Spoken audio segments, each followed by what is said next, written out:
और कितनी उम्मीदें हैं ये जानने की कोशिश जरूर करेंगे। गुफरान और कुलदीप हमारे साथ लगातार मौजूद है। गुफरान प्रयागराज से और कुलदीप बागपत से हमारे साथ है, जो कि किसानों के साथ मौजूद है।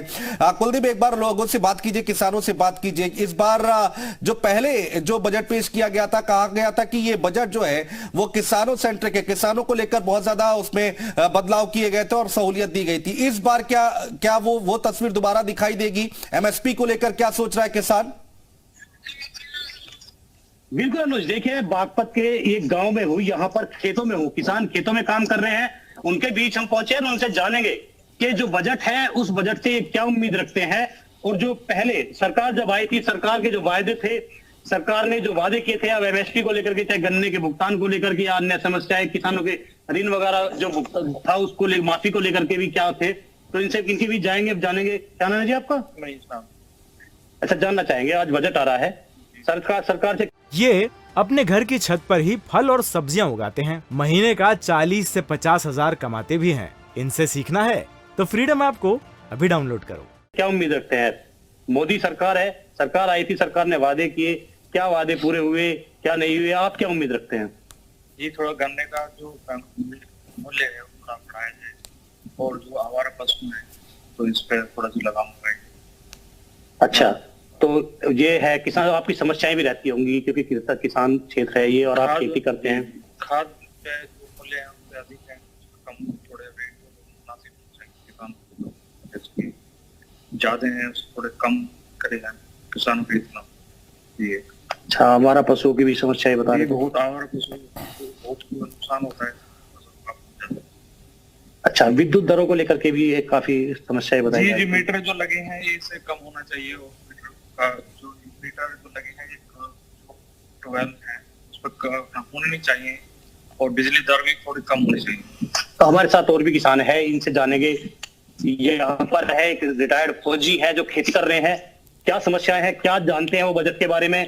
क्या नाम है जी आपका? चरण सिंह जी, आप रिटायर्ड फौजी हैं, खेती करते हैं, बजट आ रहा है सरकार का, मोदी सरकार का, सरकार से क्या वादे थे, क्या चाहते थे, क्या हुए, क्या नहीं हुए, अब क्या उम्मीद रखते हैं आप? सरकार ने कोई भी वादा पूरा नहीं किया। एक तो आवारा पशुओं से बहुत लोग परेशान है, बहुत ज्यादा, और जी विद्युत 12 रुपए मीटर लग रहे हैं, ये नहीं लगने चाहिए, और बेरोजगारी। बिल्कुल कुलदीप, और ये किसानों की पश्चिमी उत्तर प्रदेश में बहुत बड़ी समस्या है आवारा पशुओं की, लेकिन बहुत सारी क्या बदलाव और देखने को मिलेंगे, क्या बड़े स्तर पर किसानों को लेकर बदलाव देखने को मिलेंगे, ये देखना बहुत दिलचस्प होगा जब 11 बजे निर्मला सीतारमण सदन पहुंचेंगी और वहां पर बजट पेश करेंगी। गुफरान हमारे सहयोगी प्रयागराज से मौजूद है। गुफरान, प्रयागराज जो है एजुकेशन का हब कहा जाता है, बहुत दूर दूर से जो वहां बच्चे तैयारी करने के लिए आते हैं, एजुकेशन लोन की बात हो रही है, एजुकेशन सेक्टर को लेकर और भी ज्यादा सहूलियत देने की बात हो रही है, तो आपकी भी बात हुई होगी वहां के लोगों से, बच्चों से जो तैयारी कर रहे होंगे, स्टूडेंट से, वो क्या कुछ कह रहे हैं?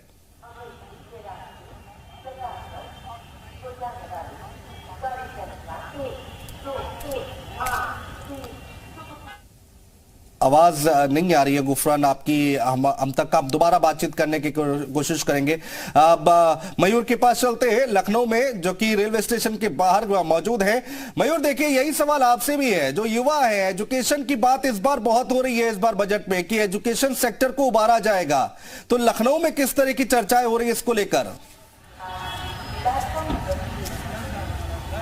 बिल्कुल, देखिए एजुकेशन की बात करें तो अभी हमने हाल ही में, अभी कुछ देर पहले हमने जो चर्चा की उन युवाओं से जो यहाँ पर अपना एग्ज़ाम देने आए हुए थे मेरठ से। उनका कहना है कि हम लोग एसएससी का एग्ज़ाम देने ज़रूर आए, लेकिन एग्जामिनेशंस तो हो जाते हैं, उसके बाद वो जो प्रक्रिया होती है नौकरी तक पहुँचने की, ज्वाइनिंग की, वो बहुत लंबी हो जाती है। तो उसमें थोड़ा सा सुधार करना चाहिए कि अगर हम एग्ज़ाम पास करते हैं, सारी चीज़ें अगर प्रॉपर तरीके से होती है तो समय पर उनको नौकरी भी मिले। तो रोज़गार भी एक बड़ा मुद्दा ज़रूर है, लेकिन जो एक्सपेक्टेशंस हैं वो इस बार गरीब वर्ग को ज़्यादा है। सबसे पहले गरीब वर्ग को साधने की कोशिश की जाएगी, उसके बाद मिडिल क्लास को, उसके बाद अमीरों को इस बार सबसे साइड में रखा जाएगा, क्योंकि ये चुनावी बजट एक तरीके से कहा जा रहा है। ऐसे में अगर हम बात करें तो 70 से 80% के बीच जो है लोअर मिडिल क्लास जो वर्ग है देश भर में, उसको साधना बहुत ज़रूरी। कहीं ना कहीं वो सबसे ज़्यादा इफेक्ट हो जाता है। गरीबों के लिए तो फ्री राशन की जो योजना है, तमाम तरीके के जो सरकारी योजनाएं हैं, उनको लाभ गरीबों को उससे मिलता है, और जो लोअर मिडिल क्लास है उनको वो लाभ नहीं मिल पाता है। तो कहीं ना कहीं उनके लिए